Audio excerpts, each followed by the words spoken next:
What's going on, everybody? Welcome back to Friday Big Thing, Capes and Cowls. There's a lot to talk about. A lot. What in the world is Sony doing? If you believe these rumors, they say that Kevin Feige and Tom Holland wanted to do a more grounded Spider-Man 4. That's what everybody's been talking about. Let's do that. Let's get back to basics. And Sony goes, no, let's do Multiverse again and put Andrew and Toby in there. How true it is, we don't know. But it seems on brand. Seems like a Sony move. So we'll talk about that. We'll see if everybody's on the same page, if that indeed is the case. Should they be doing that, or should they be, doing something else? Speaking about doing something else, Denzel Washington. If you watched my show from Wednesday, Jeff Snyder, who pretty much breaks, I think, every news story on the internet now, was on my show, and he talked about a few different things, but he had hinted. And he didn't really say anything. He just kind of hinted that he was pretty confident that he thought that Denzel Washington would be doing a big IP movie soon. Now, when he gave his percentages, DC was the lowest, Star Wars was the second, and Marvel was the highest. So if that's the case, if Marvel did land Denzel Washington, where would he fit in? What should he do? So we'll definitely discuss that. Deadpool wrapped filming.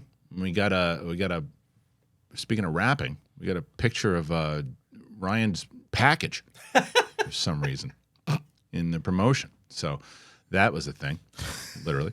And there are other stories. There's a lot of other stories. There's X-Men stuff. Speaking of Wolverine, we've got a lot to talk about on Capes and Cowls today. So I'm excited that you're going to join us. You're brand new to the channel. Hit that button. We are now almost at 121,000. We might even be at 121 by the time this goes up. I'm crossing my fingers. And if you saw yesterday's show with me and Brett, God bless you. God bless you that you stuck around, because the show was about absolutely nothing. So I hope you enjoyed it, but you're going to enjoy this one. It's me, it's Winston, it's Coy. Coy's back from the internet. So we will see you guys really soon. Here we go.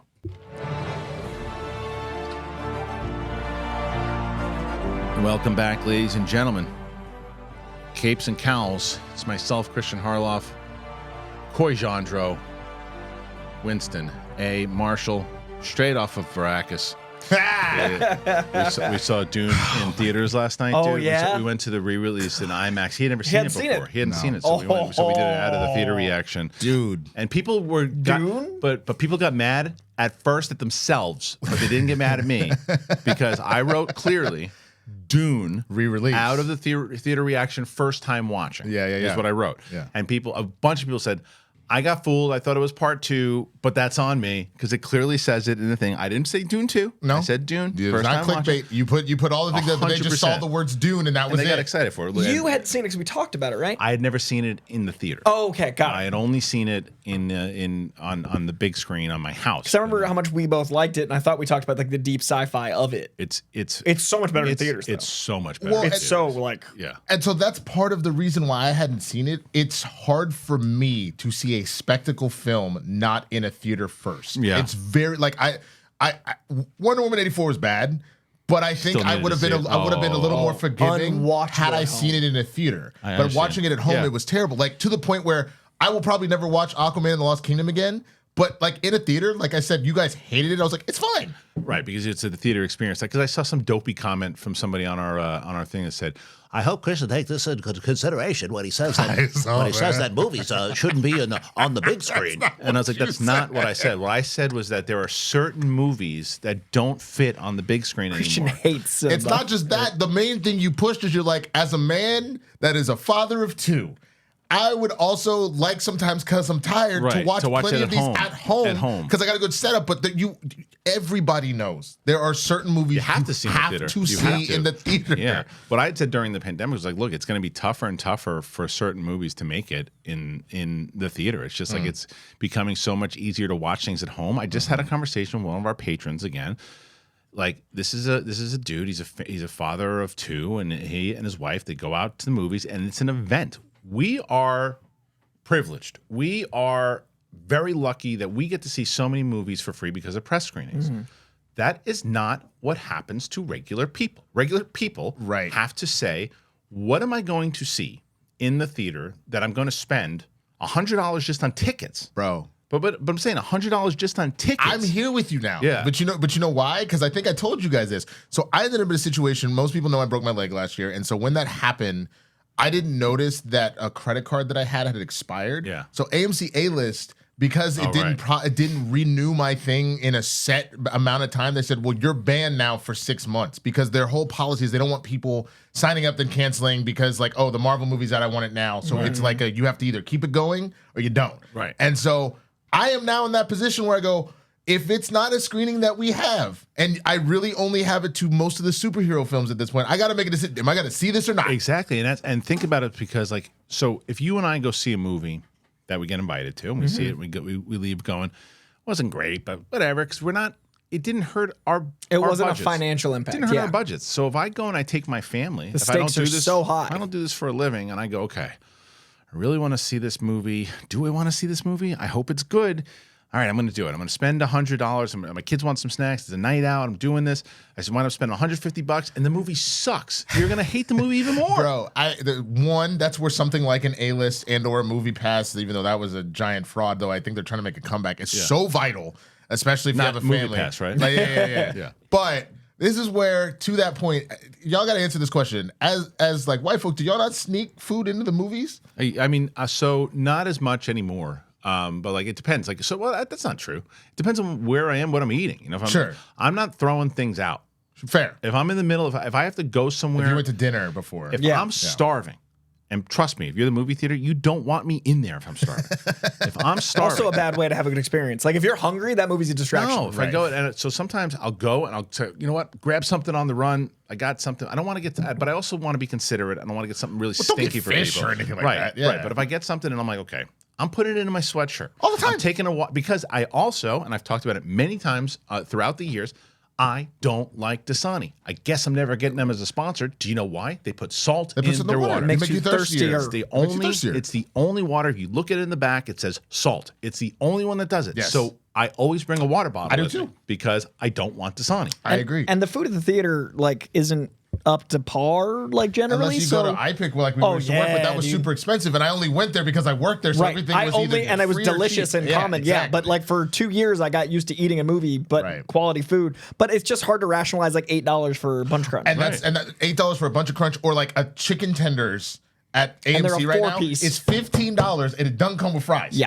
So it's like if I'm gonna do that, and this is where I need people to just wise up. I'm gonna stop at Chick-fil-A. But the problem is, sandwich. I'm gonna put it in my they jacket. need to restructure because that's how the theater stays open. Is they only get half the ticket revenue after fees, and so the movie ticket is so. But the problem is the food keeps having to raise because they got to raise the rates for everybody. They got to raise like Christie's going up rates. That's what I agree. Get better food. But then people think it's a highfalutin and only go to iPick. Like people remember that people at iPick would be like, "Oh, this is such a special occasion." Like, and I was like, "Yeah, people aren't going to wear like a little ascot to AMC. People are going to roll up in a cummerbund like, oh, hello, yes, we're going to the AMC. Right. We're seeing Dune 2. Coy, that's how I used to get so much ass. Oh, yeah, 100%, because you bring them to iPick and you'd be like, bro, this is free for me. Here's your 5-star event. Kristian, 100%. I used to bartend there. Amazing. We got free tickets. There was a rule that it had to be a situation where 2 weeks after it can't be too new. It can't be too new, but it also was, if it's going to be a full movie, you're screwed. You can't do it. But most of the time, all you got to do is wait like 3 days. Yeah, and you're good, on a Tuesday, you're set.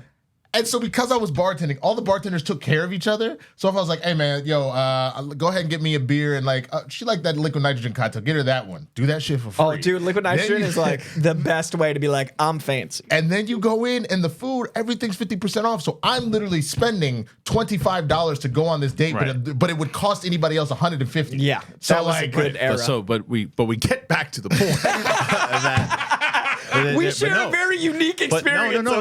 But it all shows, no matter what you're talking about, we've found ways through our movie-going experience, through our lives, to cut costs. A lot of regular families that they don't do that stuff. Right. But like the cost for us is we don't get to watch anything without second. Like our entire movie experience is thinking about how we're going to talk about it. Sure, like, I mean, but like 24 hours a day, we don't get to. Us. You know, well, but I do think people get to enjoy things differently than us.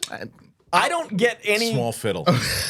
You watch a movie. We don't make we make $7 on YouTube. Like people that have actual careers make actual money. They can actually spend on movies and actually enjoy them. We make very little and limp by and don't be a corporate fuck. But because we're not corporate fucks, we don't get to like enjoy shit. I feel you. I was The only thing I If will say Disney to paid the checks that people think they do, we'd be enjoying shit more. Is what I'm saying. I would be a shill I'm all day. arguing. If that was really If the true, shill checks were real, I would shill all day. I'd be out here shilling and jiving. That's man, all I'd I'm be saying. talking about the Marvels different. That was over y'all's head, wasn't it? No, I got it. I just didn't know how to You comment. just didn't know how to comment. I just I blinked knowingly. I went.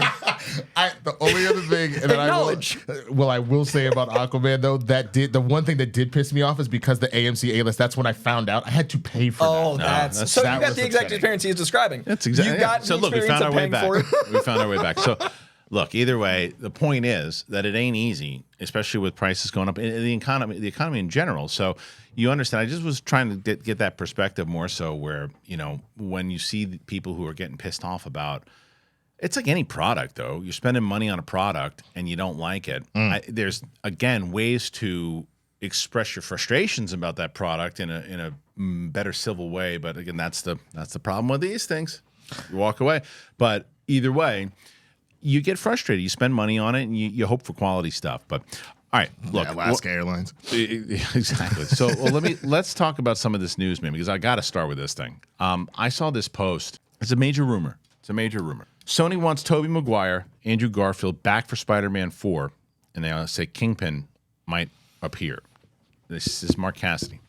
Though this shouldn't really be a surprise given the success of No Way Home. There's a new rumor that is claiming that Sony Pictures wants Andrew Garfield and Toby back for Spider-Man 4. Original big screen Spider-Man Toby Maguire and the Amazing Spider-Man star Andrew Garfield reprised their respective roles alongside Tom Holland's MCU webhead for 2021's No Way Home, and the movie went on to become one of the biggest superhero successes in recent memory. It shouldn't come as much of a surprise to hear that Sony is reportedly eager to replicate some of that box office glory by bringing back Maguire and Garfield for the next solo Spider-Man adventure. According to Daniel Rickman, the studio does indeed want both actors back to rejoin Holland for the currently in development, though not officially announced, Spider-Man 4. He also mentions that Wilson Fisk, a.k.a. Kingpin, set to appear, but Vincent D'Onofrio has not yet entered talks. It's just a rumor for now, but again, would anyone really be shocked if this proved to be accurate? Of course, even if Sony does want Toby and Andrew back, it doesn't mean it'll happen. Rickman also hints at a possibility of a conflict of interest with Kevin Feige eager for the movie to be more grounded, while Sony wants it to be huge. At any rate, both Garfield and Maguire have previously expressed interest in returning. So even if they don't show up in Spider-Man 4, we say there's a good chance of them swinging by for Secret Wars. Tom Holland's Zendaya will almost certainly return as Peter Parker and MJ, but the former is believed to be growing wary of playing the iconic hero, so this could be his final time in the red and blue suit. During a recent interview, the actor said he feels like he's becoming too used to the safety blanket of Spider-Man. There's a good quote here that you want to check out. Go to comicbookmovie.com. They do great stuff over there, especially Mark Cassidy. I'm going to start here with this, and then I'm going to throw it to you guys because I feel like this is a true story. I really do feel like this is a true story, and I feel like it shows how incompetent how out of touch the people making these Spider-Man movies at Sony are. Because in a move like this, when you look at this, there's so many more opportunities for dollars that they want to go huge and they want to make so much money because what they see is we made so much money off of No Way Home. We got to do that again because everything else we're making in Spider-Man is landing in the dirt. Because Madamme Webb is not going to do well. It's lucky if it breaks even. No one cares about Kraven. And Venom 3 could potentially do well because it's got two movies that have done decent, although the second one did significantly less than the first one. So they need something. The first thing, and I've talked about this recently, why in God's name, after No Way Home, they didn't sign Andrew Garfield and Toby Maguire up to either a movie together right away after that moment that they had at the end, or give them 2 or 3 single movies on their own and then join up for a mega one that they could have done on their own? Sunday opening weekend. They should have Sunday opening weekend. Either done a buddy duo, Lethal Weapon Spider-Man. It would have been each individual or Sam Raimi Spider-Man 4 instead of taking over Secret Wars. Do that now. Do not piggyback off Holland. You don't need him because Kevin Feige, as much as we've been saying, and he's making some decisions. You've been saying this forever. We've been saying this forever. The next Spider-Man should be a grounded neighborhood Spider-Man. All of this is a stupid move by Sony. Stupid. Go ahead, Winston. I said this with you last week, that if you're going to reintroduce Toby and Andrew into this, then what you need to do is treat this like the Grindhouse films and let them each have their own kind of like hour and a half film of like, what has Toby's Spider-Man been up to? What has Andrew's Spider-Man been up to? And let that be the film. You do not need to reintroduce this idea of all three of them being in it again, because we've seen it. You not only that, you have to remember that that was an event. You cannot make every single time that this happens be that kind of event, because it loses its luster. Right. And then all of a sudden it's not special. But but what you did, Winston, in that movie was that everybody knew how good Andrew Garfield was as Spider-Man, but those movies weren't as well received as the first two Toby movies and the Tom Holland movies.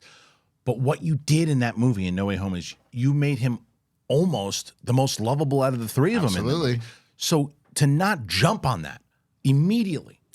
I think the duo would be the cake and eat it too, because it seems to me this is reactionary of the second part of this interview. The article saying he might not want to come back after Spider-Man 4 seems to be like, okay, if we're only getting one more Tom, we got to put the three of them together again because that's the magic sauce. Because it should be either of them individually, which I would prefer, have an Andrew Garfield third, have a Spider-Man 4 with Sam Raimi, have all those things. Tom Holland gets his own small film trilogy, which I think is more akin to what he wants to do, and then down the road maybe have it be an event again. But if you have this is the last time Tom Holland's going to put on the suit, I could easily see executives being like, we only have one more chance with all these guys. But my concern is that will cost us all of the specialness of this ever happening down the line. So I'd honestly, if you're going to kill off Tom Holland, that's how you bring in Miles. If you're gonna have one last ride with any of them, that's how you bring in Miles, and then you can have a new actor take over. But I don't see, unless they make him really contained and let Tom Holland get to act, I don't see him doing a trilogy, which is what you'd need to do. You know what would be so interesting? It's funny that you bring up Miles. Paul Giamatti as Spider-Man. Hey, yes, sir. With one wonky eye. I think you got to be filled in on what happened the other day, but we'll bring you in on it. I was gonna say, as almost a bridge in between, and people will be mad at me for even suggesting that we push off Beyond for a little bit of time, but because we're traveling through these various Spider-Verses as it is, you have Miles accidentally end up in Toby's verse. And so that Toby movie we get is Miles learning from Toby, and we get to see him interacting in that. And then the next movie, he ends up in the Andrew verse. And so that same live action Miles is now with Andrew before he ends up with Tom in the last one. And maybe that's around Secret Wars. You got time because Secret Wars is going to be a ways off. And these would be Sony productions anyway. That could be something that might be kind of interesting, to be honest. Sure, but the only thing is that you don't, it's the same kind of conversation, is you don't need it because you have those movies that are super successful. People are going to see that third one when it comes out, it's going to crush, right? So Miles is going to get his own live action movie because of that.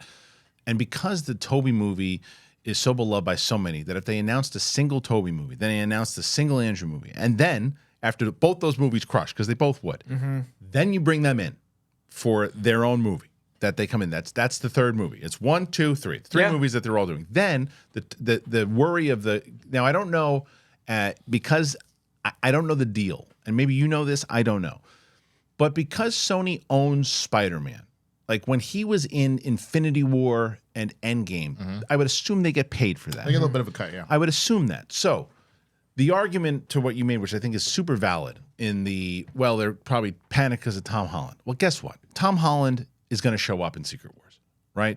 And so you would assume these guys. How much more of an impact would it be if you knew that they had a movie that was coming out, and they had them, they'd have to move quick on this, but if they had their movie coming out and then it leads to Secret Wars, then they get to meet up in that moment again. And you're like, oh, well, we made some money because all three of our Spider-Men were in there. I mean, I agree. I think there's also a concern of just volume, like they were talking about at least 3 more movies. I don't know how much the market wants a movie of Spider-Man a year. I do, but I don't know how much. Let me ask you a question before, I want you to finish that point, but just to hear that. You asked, I'm going to ask the audience. So I'm going to give you this in that market because I think it's a fair question. If I was going to give you guys either a Spider-Man Toby, Spider-Man Andrew, and then a movie with the 3 of them, or Madamme Webb, Craven, Venom 3, Venom 4, Craven 2, Morbius 2. Morbius it's Morbid 2. time again. What would you choose? Oh, that's easy. I mean, I'm not arguing that. I know you're not. But what I'm saying is Sony needs to pivot that direction if that's what they want to do, because I don't think those 3 movies this year and then a Spider-Man every year. Like, so it needs to be a distinction. But I would personally think that a one Toby and finish that journey, because Sam had a whole plot outline, would make close to $1 billion, if not $1 billion. I think Andrew Garfield's would make $700-800 million, if not more. And I think Tom's are going to keep making money. But I don't know if they're afraid that if they do all of them, they'll all dip some versus the guaranteed big event. You know what I mean? So I would rather have Spider-Man with Tom Holland be a $70 million movie and have the one that he'd probably want to make, have a big finale for the other two, and then bring it together. Yes. I just don't know if the market is that's what they're afraid of. But Spider-Man, I think they're discounting how important Spider-Man is. It's not just an Ant-Man or a Thor even. It's Spider-Man. You can make one of these a year, but I'm saying, like, reactionarily, I think they're afraid of what my little question was. I don't think that's the case, but I think the concern is like, oh, these numbers are dipping. Oh, okay. So, according to some folks, I'm going outside of my lane here. So I got to ask this question. What's another major franchise that Sony has under their belt right now as far as movies? Not TV, because they've got a lot of good TV. Is that the other one? How are those doing? Good. I mean, are they? Ghostbusters is on, the new one is on most people's anticipated list for this year. How did the one that just came out do, though? Did enough to warrant a sequel. So let's see, Ghostbusters. What was it called? Was it Afterlife? Afterlife's the one. Ghostbusters Afterlife box office mojo. All right, Ghostbusters Afterlife 2021. So 204 million. Right. So I cannot imagine it made a lot. Hold on, 75 million. So yeah, and it grossed 204. So that it definitely warrants a sequel. So does it though? Because I thought you got to do 2.5, right? It just depends on that. Because a movie like that, the marketing is probably not going to be 100 mil, or close to. Let's say it's close to, plus the other. It's enough to warrant a sequel. Okay, for sure. I say all that to say what this sounds like. To be honest with you, if that's the only 2 things that they have right now.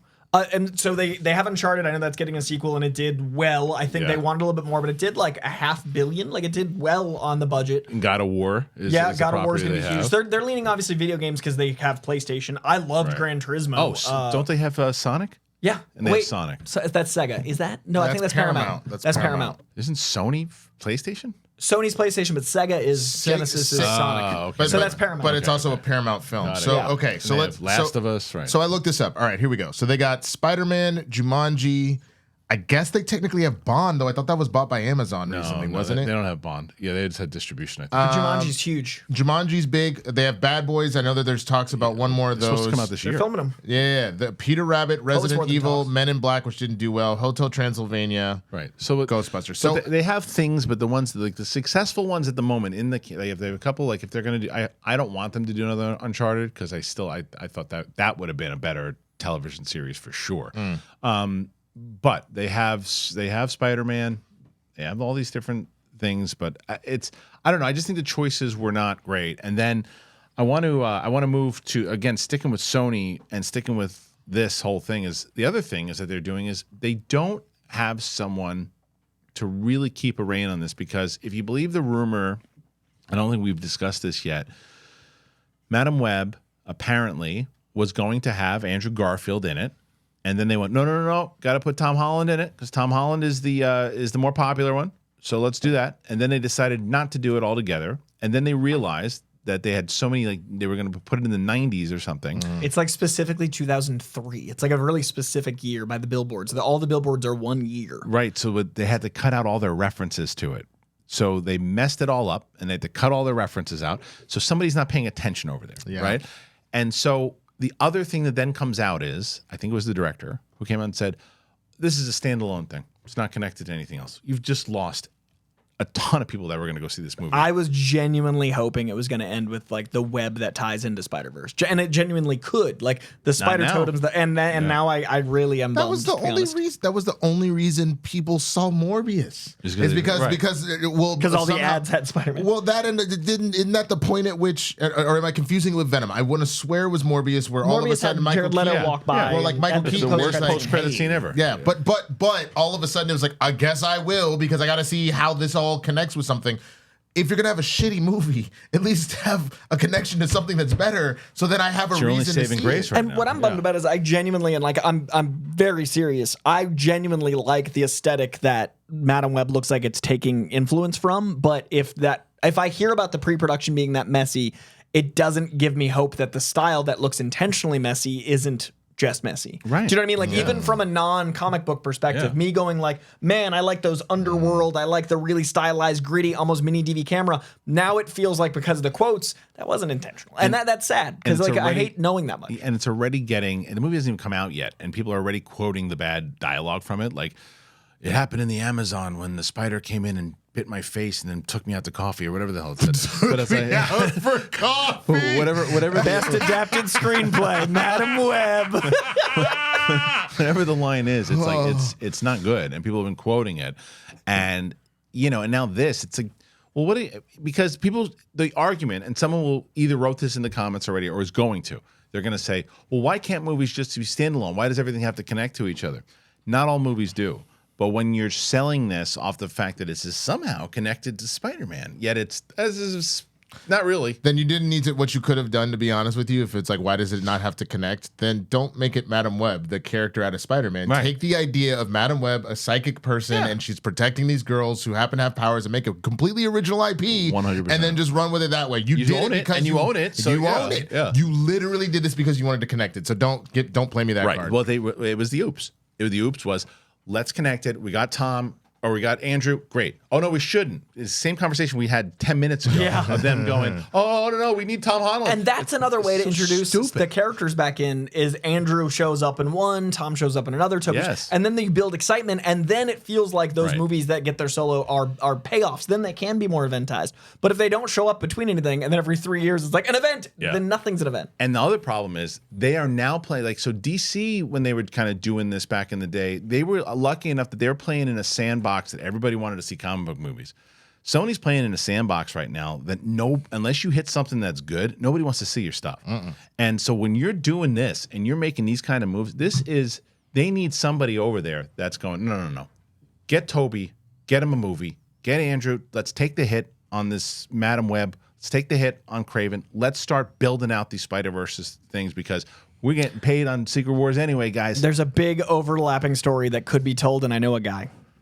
Let me play.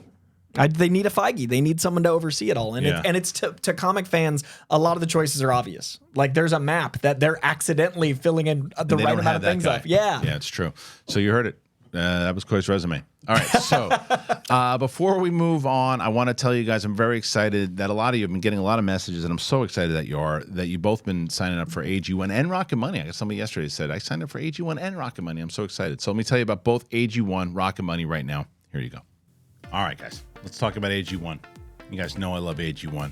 If you've been listening to my show, you've heard me talk about them, and I've been drinking them for about 2 years now, and I love it. Never been a vitamins guy. I've told you that. I take it all one shot, AG1. I put it in a water bottle. I shake it up. I'm good to go. I recommend AG1 to my friends. I recommend AG1 to my family. Everybody. AG1 is a team of doctors and scientists. It is tested for 950 contaminants and NSF certified for sport. It is formulated based on the latest science and maintains high quality standards. You guys know they've been with us for a while because you guys know too. You've all been checking them out, and everybody who's been signing up to AG1 says the same thing. It's changed your energy. It's changed how you approach things in the day. You're smiling more. Running around the place and you're sleeping better. I know. AG1 is the supplement that I trust to provide the support my body needs daily. And that's why they've been a partner for so long. If you want to take ownership of your health, it starts with AG1. Try AG1 and you get a free 1-year supply of vitamin D3, K2, and 5 free AG1 travel packs with your first purchase. Go to drinkag1.com/bigthing. drinkag1.com/bigthing. Check it out. Hey, Rocket Money. How much do you guys think that you're paying a month on subscriptions? Yeah, that's what I thought. Most people think they're $80, $82. Yeah, right. You're paying closer to around $200. And that is why I use Rocket Money. What is Rocket Money, Kristian? Thank you for asking. I'm going to tell you, me. Rocket Money is a personal finance app that finds and cancels your unwanted subscriptions. It monitors your spending, and it helps you lower your bills. And it's all in one place. It has over 5 million users and counting. Rocket Money has helped save its customers an average of $720 a year and $1 billion in total savings so far. Stop wasting money on things you don't use. Cancel your unwanted subscriptions and manage your money the easy way. Go to rocketmoney.com/thing. That's rocketmoney.com/thing. rocketmoney.com/thing. All right, thank you to our friends over at AG1 and Rocket Money. So excited to have them on the show. As always, AG1 has been with us for a while. Rocket Money now been with us for a while. And I love that you guys are getting so much benefits out of it. It really does support the show, and you'll be thanking me and hopefully DMing me and tell me how much you love it. All right, guys. So here it is. This came from our show on Wednesday. Jeff Snyder didn't really break a story, but he was kind of hinting, and I just know Jeff's been sniffing around. I can tell. He won't tell me. He won't confirm it, but he's saying he had a high percentage that Denzel Washington is going to start looking at one of these big franchises, and he hadn't done it. And Jeff's point was, look, he's never was a sequel guy, but now he's done 3 or 4 Equalizers. He's doing Gladiator 2. So you should be looking for him to go to one of these big movies. Now, is it going to be Marvel? Is it going to be DC? Is it going to be Star Wars? Now, I think that had we not asked, like, so let me ask you guys this, and start with you, Winston. If I was going to ask you, without giving you what Jeff Snyder said, what rank them from 1 to 3? What do you think the most likely is where Denzel goes? We'll get into like what and who, but just rank them for me. Where you think? And then I'll tell you guys Snyder's. I would probably say Marvel 1, DC 2, Star Wars 3. Coy. I want to see the graphic one more time because this looks just like Sam Richardson to me, and I feel like I want to see Sam Richardson, right? It does look like Sam Richardson. That does not look like Denzel. That looks like Sam Richardson. No, I'm thinking of him in comedy. I'm thinking Ted Lasso. No, I'm going to go with Sam Richardson, Denzel Washington in... I would say Marvel has bigger IP characters that more of the world knows. And if you're going to cast Denzel, I think you give him like, hey, this character's got 60 years of lore. I disagree. DC's got plenty of names, Marvel, but... Wait, say that. Wait, so say it again. My argument is that Marvel has more characters the mainstream public knows. Okay, I disagree. The DC probably has like 20, and I'd say Marvel has like 40. Let's just get the ranking. Okay, so but for that reason, I'm going to say Marvel first. I'm going to say DC second because of the James Gunn overhaul, and then Star Wars third. So I think all three of us would have said the same exact thing, what you just said. Snyder had DC at a low percentage. I think it was super low, like 10, maybe like 10% or something, really low. He had Star Wars at a high percentage. I think it was 45. Hasn't Snyder been coming out saying that like James Gunn's is a mess? Like, didn't he have a whole thing about the new Gunn universe being like chaotic or something? I don't think so. I'm not sure what it was, but he's been on point more than he's been wrong. Sure. So I mean, but I wonder if he knows something we don't. That's what I mean. I don't know. But you're saying it's for why he's such a low percentage. Yeah, maybe DC was low because he has insight. Or maybe and this is all. Nothing he told me at all. I just know that if Jeff was given these percentages and was saying these things about Denzel, he's not just going to randomly pick an actor and say. So there's probably some smoke. When there's smoke, there's fire. Little did he know it was actually Sam Richardson they were talking about. Right, exactly. But you've got 45%. I think he said for Star Wars. That's a big number, and then 55 for Marvel, which was his percentage. So that's too much math. That's 110%.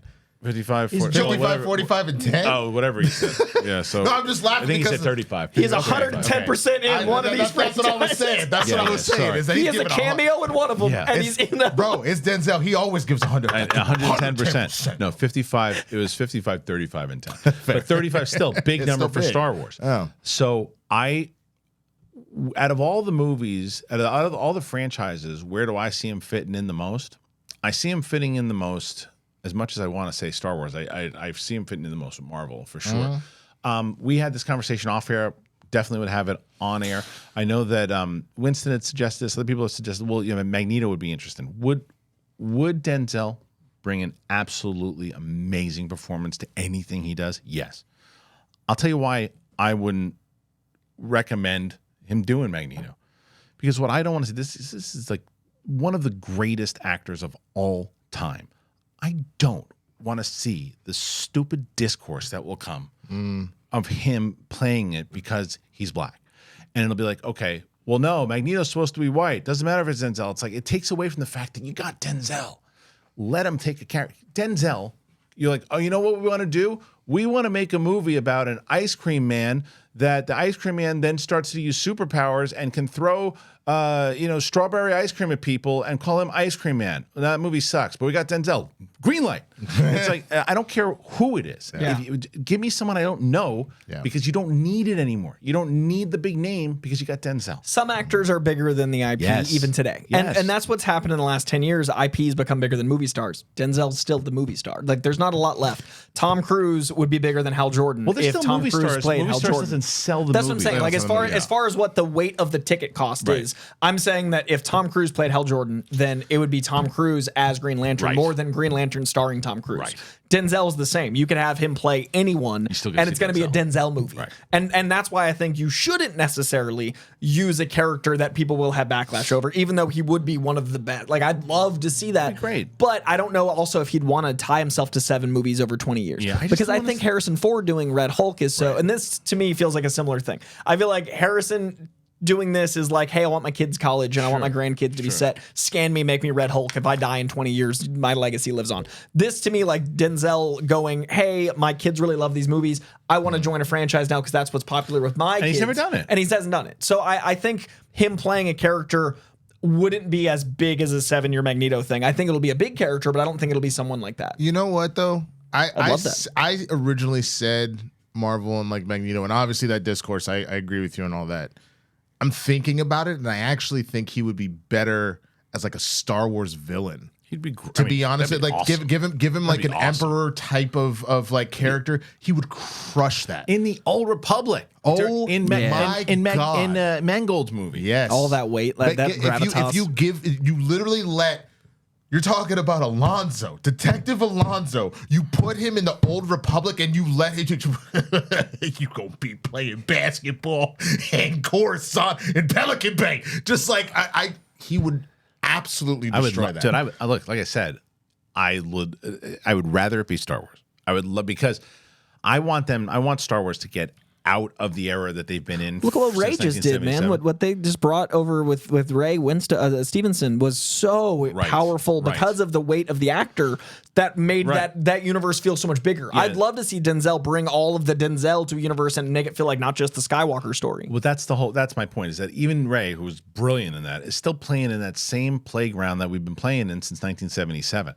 And arguably, The Mandalorian is now because of what they did with Boba Fett. Like, you know what I mean? But it's all in that same time period. Yeah. It's all in that same time period. Even from the prequels onto the only one that's not playing in that sandbox is the Acolyte, which is like, I don't know. It's always, I always forget. It's like 100 years before Episode 1 or something like that. Maybe 2, but I think it's 100.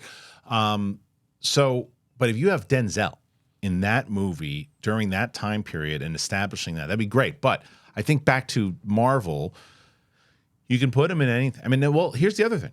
Is there a world where they replace Jonathan Majors with Denzel? And because no one's going to say anything to No, because you just said the idea, is Denzel going to want to, or maybe Coy said this, is he going to want to do 7 films over 10 years? Right. Not that Kang is in that many more movies and whatnot, but it's enough. It's a lot. That's He'll be busy for a long time. That would literally be, he's not doing really anything other than Marvel movies if he does that. So I feel like you're right. It has to be a character that's big enough to warrant Denzel's prowess, but to not have him that tied, because you would even give he's also 70 years old. That's why I'm saying 10 years he's going to be 80. Right. So like think about what they did with Samuel L. I think there were times where it feels like he was everywhere, but there was a point because he was Nick Fury, he was important, but he wasn't. There was never a Nick Fury movie. Right. You know what I'm saying? Right. So yeah. I also think we're at a handicap discussing DC because we don't know what the universe is going to feel like yet. So we have 2 universes that are both in transition, but we at least have a tone. DC, we have no way to know what type of actors they want because we haven't even seen Corn Sweat really. Sports analogy for you. Oh, ready. It's like ready to be confused. But it's like there's a free agent on the market. Sure. You got some teams. You got one team. They were winning championships all the time. They're having a little bit of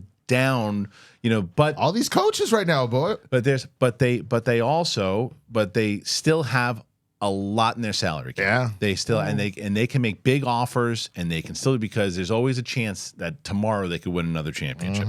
Then you've got the second tier that's coming after you that was the main championship during the 70s and the 80s, and then they came back and everybody was so excited to see what they're going to do. They won a couple $1 million or $1 billion championships, but we don't love the roster as much. You get but if they make him an offer, it's a legendary franchise. But then you get this one, they're rebuilding. Yeah, they're rebuilding. They have money, but they're rebuilding, and there's no shot or no chance. You don't know what they're working with. You don't know what their strategies. You don't know how they're going to try to win championships. So. I honestly think what we're going to see is each one of these franchises would use it as blank is back.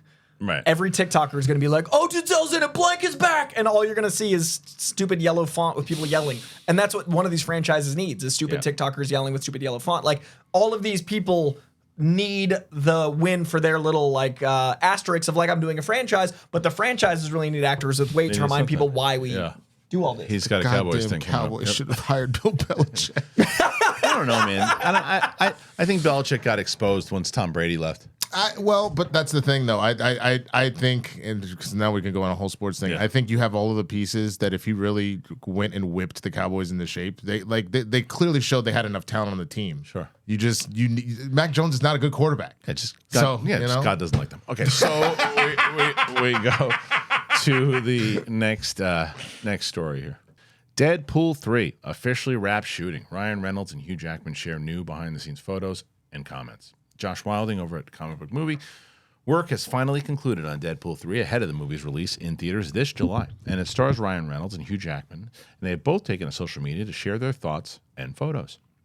Had the strikes not taken place this year, Deadpool 3 would be just a few months away and released this year alongside Captain America, Brave New World, and Thunderbolts. Instead, it's heading to theaters this July, and it's 2024's sole MCU movie, which I actually think is a pretty good thing.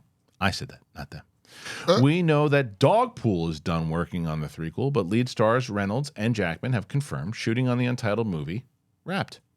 The suit hides the blood, also sweat, Reynolds said on X. But today, with Deadpool wrapping, it's mostly tears. A giant and forever thanks to the cast and the crew of our film who battled wind, rain, strikes, and Hugh Jackman, all under the stalwart leadership of Sean Levy. He concluded by saying, "I got to make a movie with my closest pals, and that doesn't happen very often." Jackman chimed in to say, "What a ride. I've loved every minute of making this movie. Well, not the training and the diet, but the other 93.2%. To the best cast and crew, thank you. You are all aces. Two of my best mates, Ryan and Sean. I literally couldn't have done this without you." And Levy, who directs Deadpool 3, has also confirmed post-production starts tomorrow. No official new look at the movie was shared beyond the behind-the-scene photos that you see below, though we do anticipate a trailer being released during the Super Bowl. Are you excited to see Deadpool? That's a stupid thing. So the only thing you see is Ryan Reynolds' balls. And I don't have Manscaped today, so I'm not bringing that up. So, I mean, this is great. This means that we're back on target.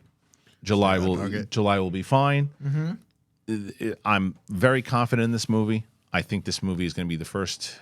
I think it's the potentially only $1 billion movie this year. I think it's. Is there anything else you think could make $1 billion? Wow. I want Dune 2 to make $1 billion, but it ain't making $1 billion. Kung Fu Panda 4? No, because 3 didn't do very well. Yeah, but people are excited about that. Of course, but not $1 billion. Is there a Despicable Me this year? There is. That's got a shot. Despicable Me, Deadpool. So here's the thing. I'm excited about Kung Fu Panda. Kung Fu is good. Kung Fu Panda. That one won't make $1 billion. Kung Fu Panda might. Kung Fu Panda 4. However, seeing that trailer, there's nothing in me that's like all of a sudden going from like, oh man, I'm really excited. Holy crap! Like you don't have kids. I was thinking I was obsessed with those films when they came out. Sure, but I get it. I'm not a child, and I understand that. But animation's more for than just kids. Yeah, totally get it. But I like the Mario made $1 billion both because kids loved it and adults were like, it's not it's not cinema, but people loved that film. It was fun. I think Kung Fu. He's killing it. He is killing it with the Kung Fu Panda 4 will do well. Scat play definitely not for kids. There's a lot of. I just genuinely think though, it looks a little mid right now. Yeah, but you have to also realize, and the reason I bring up the family stuff is that there are only a handful of movies so far this summer that look like they're going to rewatch. Families going to rewatch. Well, but even going to see. Yeah. Like there's only there was nothing in the theater to take my kids to see this past weekend, but I wanted to take them to a movie. Sure. So I took them to see Wonka because it was still in the theater. I'm lucky that I did because A, they loved it. Great. B, I wound up liking it a lot better the second time. Because your kids? Yeah, I think so. I looked over and I saw my 12-year-old just had this big Kool-Aid smile on her face. I haven't seen it on her face in a while. Cool. And I was like, and the music just became catchier. But my point is that there wasn't anything else really to see. Now, granted, January. Now, when you are looking, now I got to find the other one that the one that my little one really wants to see is If. That's the John Krasinski, Ryan Reynolds imaginary friend movie. Oh, yeah, that looks cool. And the cast is stacked. It's stacked. I feel like adults want to see it for the cast. Kids want to see it because of what the story is. About. My 6-year-old, it's her. If she made her most anticipated list, it would be 1, 2, and 3 on her list. Wow. She's so excited for that movie. I mean, it's not going to make $1 billion because it's going straight to Amazon, but Roadhouse. I'm so excited for Roadhouse. I'm so excited for Roadhouse. It doesn't look like cinema, but it looks like movie. And it should be the last time Conor McGregor ever acts. 20 seconds, I was like, okay. Somebody, hold on. I don't know if they were sarcastic. I think it may have been Roku, but someone's being like, Conor McGregor's going to be a star. I was like, no one said that. No, I'll find the tweet. I'll find the tweet. Well, he's a star. He's already, he's one of the biggest stars in the history of sports. Nah, he's having fun. He's having fun. And I'm happy for everybody. He's having fun. And I want to see him fight Jake Gyllenhaal. And what a great tone. This is the tone you want for that movie. It looks great. I'm so excited. And got, Daniel. Jessica Williams is in this movie. From Shrinking. I'll tell you what, though. She is smoking hot. That's part 1. Yep. Part 2, extremely talented. Part 3, hilarious. Her comedy's so good. Part 4, super nice. Like I met her at the Critics' Choice Awards. Which was the first person I kind of went up to and told her, and she was super nice. Big fan of hers. So I didn't realize she was in this movie. Dude, it's Doug Liman too. People are sleeping on the fact this is literally I'm like. excited for it. I put this at my number 4 or 5 most anticipated of the year. I think it's like number 2 now. Oh, I'm not gonna go that far. Man, maybe 3 after Dune. But it's like Deadpool, Dune. This Roadhouse looks so much fun. I got Apes up there too, man. Oh, Apes is this year. This year's. I mean, it's not. I'm not claiming 1999. Yeah, right. Sure. Certainly did last year. I stand by it. I stand by it. Look at those Best Picture nominees. But back to Deadpool. So I am happy to see that they were able to get so quickly back on schedule. I'm happy to hear that it doesn't sound like, as long as nothing happens in post, that there's not any more delays and we're getting it on time. And I agree with you that because of the fatigue, just getting this, because like how many other superhero films are coming out this year, period, not just Joker, 3 Sonys. Yeah. And then, so what? Madame Webb, 3 Craven, Sonys. 3 Sonys. Madame Webb, Craven, and Venom. Ugh. So 3 Sonys, a Joker, and a Deadpool. So we got 5. So technically, that sounds like 2 killers and then just 3 complete just flops. Is what that sounds like. I don't think Venom's gonna flop. Well, and Craven being rated R, I think, is going to help. Maybe not money-wise, but I have a feeling. I think Craven being rated R is going to help it, and I think Aaron Taylor Johnson's really talented, and I think the director of it is really interesting. So I don't know. We've only seen 1 trailer, but like I do think Madame Webb, with the way the navigation of the movie coming out in 2 weeks looks, isn't good because of the quotes are all just like, guys, pull a Marvel, don't talk. Yeah. It's all I'm saying is that little amount this year feels like doing almost like a juice cleanse or something where you're just kind of trying to reset your system. Yeah. And then once you've kind of flushed that out, we can come back at this next year. Yeah, and you hope so, but I think the Sony thing's going to hurt. Because you think people aren't going to be able to differentiate? The regular 100%. It literally has a Marvel banner on it. Yeah, it's in association. The regular audience, the hardcore movie fan, they don't care because it's like, oh, that's not MCU. It's not really. Also, the hardcore comic fan is in their own way excited for Madame Web. Some of them, but they know what it is. I'll tell you who's excited for Madame Web, and at least that I know is my 12-year-old.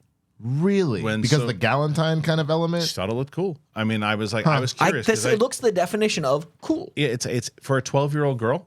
The 2000s are super popular right now. Go to Melrose Trading Post. It's all millennial fashion. The music in it is exactly of the time that kids, Gen Z, is getting right into that stuff. But our 12-year-old's gonna take the time away from TikTok and talking to their friends and going to like the thing is with my daughter, it's a different like there's 2 types of it like excitement like Mean Girls. I had to take her to the screen. I had to. Did she like it? She loved it. Oh, interesting, because I've found a lot of people say they hated it. She's a big musical fan. I know that too. I'm saying my girlfriend is obsessed with the original Mean Girls.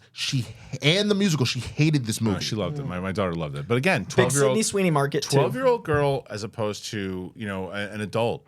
It's going to be different. I mean, remember how you watched movies as a 12-year-old? I remember how you watch movies now. You don't compare it as much, and you just my daughter was dancing and listening. She knows all the music and everything too. Okay. And so it's different. For me, I thought the movie was fine. But my point is that movie I had to take her to see. Sure. Even though she thought Madamme Webb looked cool. When I have a screening of it, and I tell her I have a screening of it, she's like, and I didn't take her. She'll go, "Oh, I wanted to see that," but she's not going to. When is that? Right. I need to see. There's it. different. But levels. she did that with Mean Girls. She did that, and she wants to see Dune 2 because now Timothy Chalamet. Yeah. Well, I mean, the Mean Girls thing, which you're talking about, sort of makes sense in the fact that like you have this young star in Renee Rapp, and the way she dealt with the media on top of that even further built up her. Plus Megan Thee Stallion, like doing that co-song with all of that was enough to plus the title of Mean Girls to like push that up. Yeah. But I know January also. I know, and this isn't obviously this isn't a full conversation about Mean Girls, but just even the fact that like I heard what some of the complaints were is it almost felt neutered a little bit. Part of the whole idea of Mean Girls is that they're mean, and it felt like that sometimes it was a little cleansed. I had less of a problem with that and I think that it didn't have the same magic as the original. The songs, I knew them because I hear them in my house all the time because of the musical originally. The music, but it's like it seemed. They didn't. The cast to me, I thought this is a longer conversation. That we shouldn't have on this one, but either way, the 12-year-old looked at them because I was curious. Yeah. I saw it with my 6-year-old Wonka. I saw it with my 6-year-old, and I saw it with my 12-year-old. I looked over. 6-year-old during the previews was just pounding popcorn, watching it, and when there was one trailer that pops up, and she goes to me, she goes, "Dad, what's this?"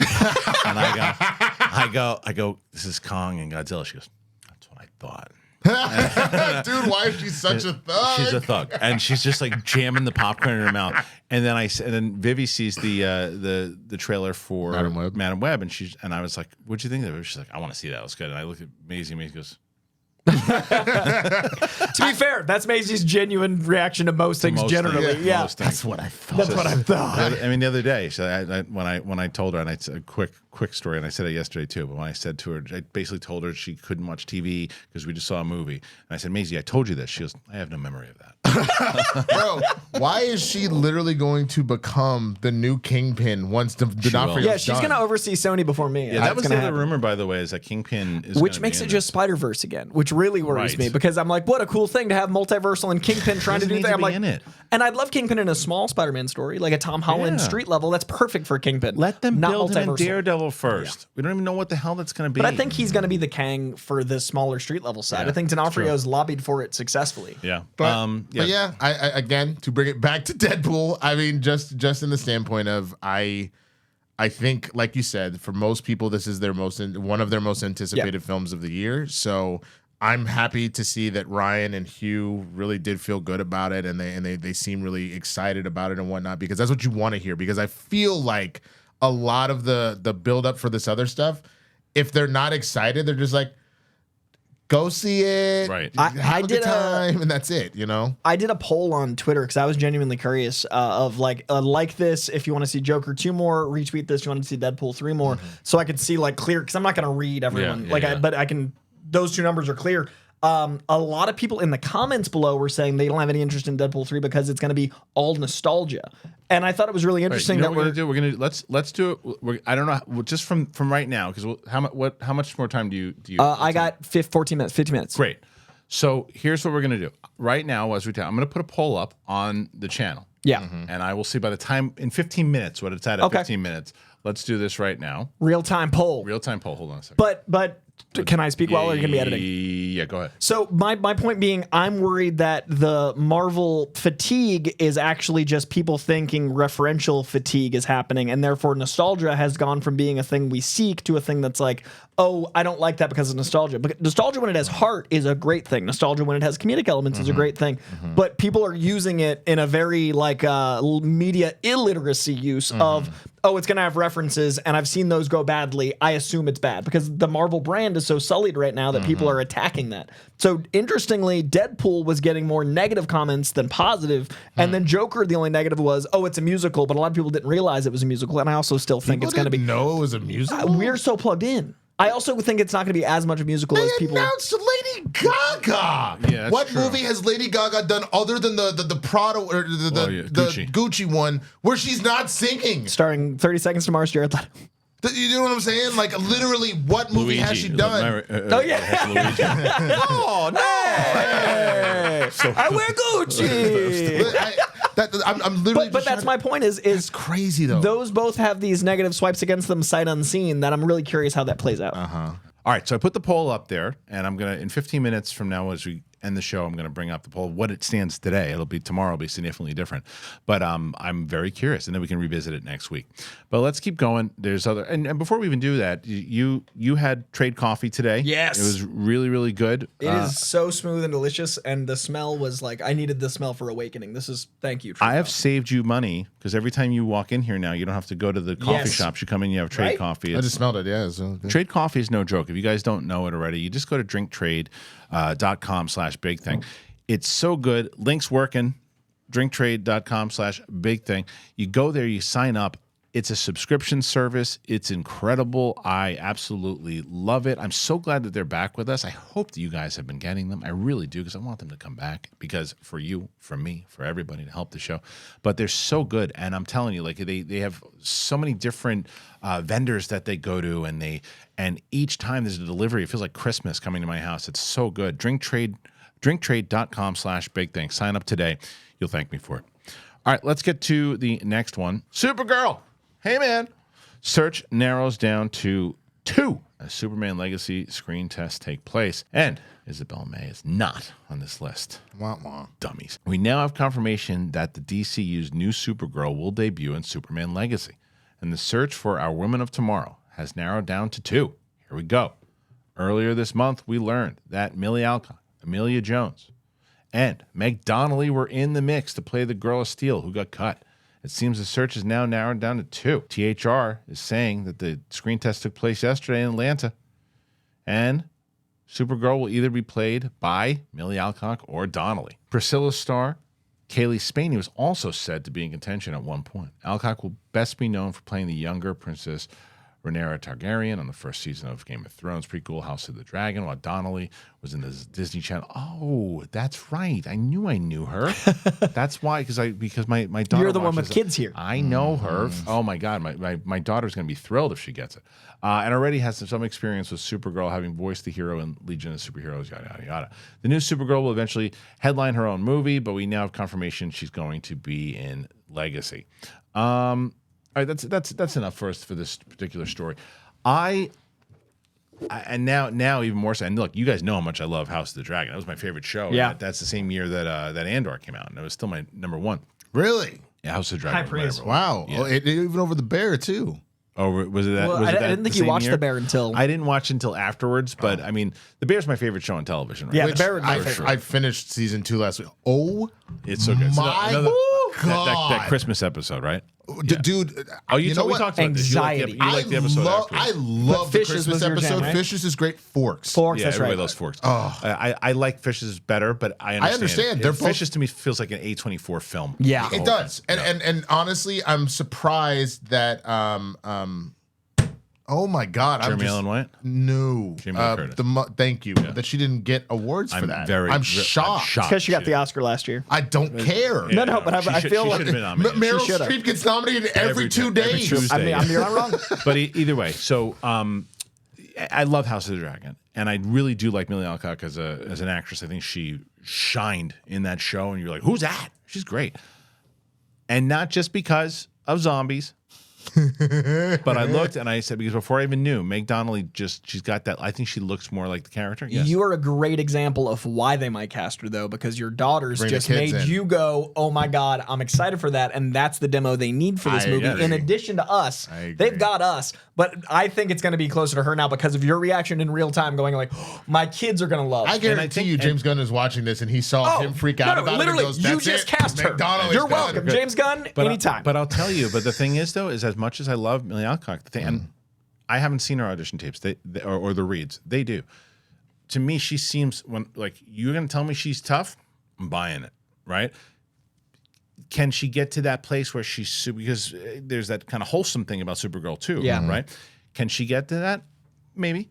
I know that McDonnell can. I know that McDonnell. It's a tricky character because there's a wholesomeness underneath the lifetime of being literally trapped in an asteroid, being isolated, being alone, and I think they're really going to play up since Superman is going to be opening a world where it's already established, and I think they're really going to be establishing a found family story because it's James Gunn. Yeah. I think we're going to be meeting the Justice League mostly formed already. I think we're going to be meeting the Daily Planet mostly formed already. So we're going to be meeting a lot of people, which is why I think it's not going to be a cameo fest. It's going to be an establishing world. Yeah. Like when you watch a movie with 30 characters, unless it's a comic book IP, you don't go too many characters. That's true.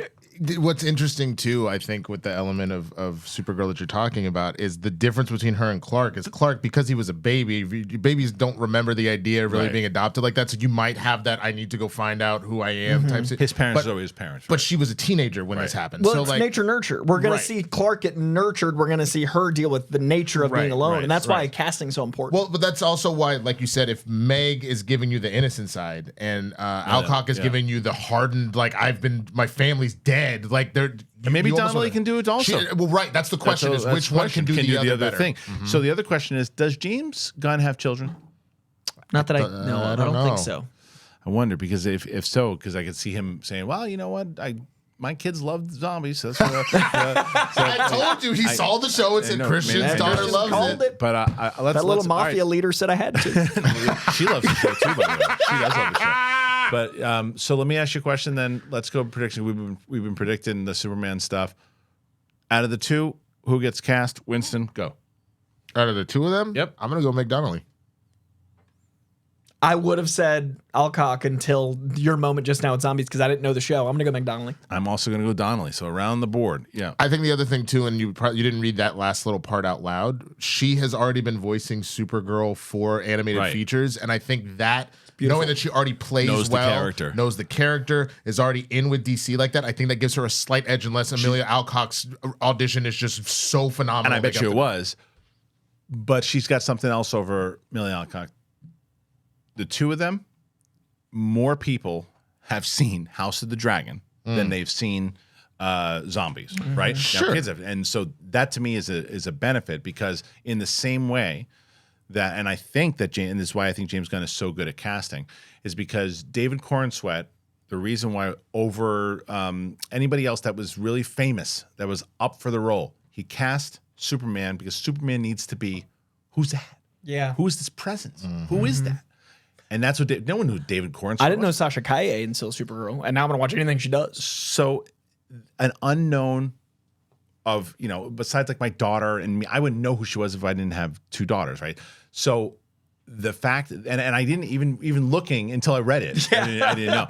But I think having an unknown, because Supergirl, Superman, you're gonna see the movie because they're in it. You're gonna hope that the actors that they cast are good enough to be in it, but you're going to see the characters. So you don't need, and not that Amelia Alcock is super famous, but it's that's what you were saying before with the Denzel thing. It's the opposite of Denzel. It's the opposite, where you're looking, you're going, I'm watching Supergirl, and that's the girl from House of the Dragon. You don't want that in there. No. You want just that Supergirl the whole entire time. You want a clean slate because of her powerful performance in that show. We have a lot of associations, which we don't have for Zombies. Right. I love Brett Goldstein, but I'm like, Roy Kent! Every time he appears in anything, Roy Kent! He's here! He's there! He's everywhere! He's Roy Kent! It's a typecasting thing that happens sometimes. Now, I don't know. We'll see. We'll see what happens. But I ask you guys because I'm sure that most people are gonna say Millie Alcock because they know her, and I don't believe in I recognize you, so you should be cast. I think that's what a lot of people do, especially casual fans, and I get it. But if you know both of them from the look, who would you choose? Go ahead and comment. Tell us exactly what you think. All right, so Corey's got to get out of here, so I think we'll call the show. But let's see thus far. I'm so curious. I was shocked at the Twitter poll. Let's see how many votes we have so far. Only 576 at the moment. There's going to be more. 83% Deadpool 3. Yeah. That usually that's what I expected from Twitter. Yeah. Okay. There's usually an indicator of it's not going to come hellscape. No, you're not wrong. It's not going to come. It's not going to come back Like this poll will probably end up anywhere between like 4,000 or 5,000 views. I'm going to say it's going to land 70-30. That you got a better shot at that. Yeah. But let me tell you why I was shocked by my Twitter poll, because my Twitter poll is literally retweet for Deadpool, which is less common to do, like for Joker. So I was like, I'm curious how this goes. 431 to Joker to 420 Deadpool. It's a margin of 11 votes. Yeah, but that's also tricky, though, too. That's crazy. When people sometimes are lazy and don't want to retweet something. No, that's what I'm saying. Deadpool is the retweet one. I know, but I'm saying also same thing. But maybe they would have got. Maybe the would have gone the other way. Yeah. So there is a poll option, Coy. Yeah, but I wanted to see if this would go different. He's just trying to get more engagement. That's what that was. I know what that is. That's fine. Just call it like it is. What do you use social media for? Enjoyment? No, engagement. It is not a place you go for fun times. That's why my brain is unraveling. Yeah. Welcome to the internet. That's what Joker 2 is about, social media. Folly and do on your brain. It's Harley Quinn and Panda, as you say. I'm going to invent new social media. All right, listen, we got to get out of here. Thanks for joining us here today. Do me a favor, if you haven't watched yesterday's Lunacy episode, and I don't think you have because nobody has, it looks like right now it's eating the kind of duty I thought it would. You did title it "Nothing Substantial Is Said," which is honesty, which also doesn't work in the internet. I thought it was absolutely going to be. I thought it was going to eat shit, and it is. But people who are watching it are liking it. So thanks for joining us here today. If you haven't done it already, hit that button, subscribe to the channel. I'd like to thank my friends. Panel for being here today. Start with Winston. Winston, where can I find you? Okay, real quick. Can you open up Instagram? So you know where to find me at the Swaggy Blurred on Instagram, TikTok, all that good stuff. Breakfast AM News, that's going well. Sports Time. We covered the AFC and NFC Championship games with John Roca.